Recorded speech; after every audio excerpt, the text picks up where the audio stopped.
بسم اللہ الرحمن الرحیم۔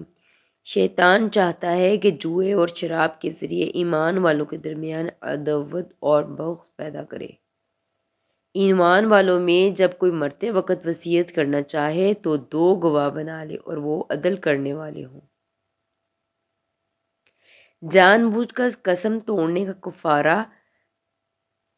10 مساکینوں کو کھانا جو تم اپنے گھر والوں کو کھلاتے ہو، یا انہیں کپڑے پہنانا ہے، یا ایک گردن آزاد کرنا، پس جو کوئی یہ نہ پائے تو 3 دن کے روزے رکھے۔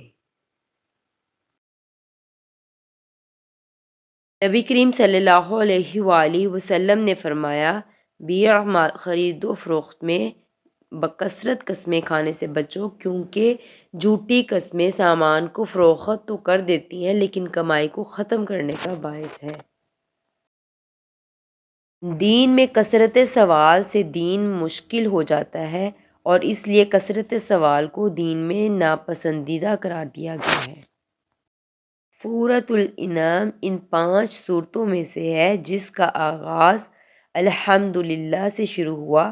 باقی 4 سورتیں ہیں سورۃ الفاتحہ، سورۃ الکہف، سورۃ السبا اور سورۃ الفاطر۔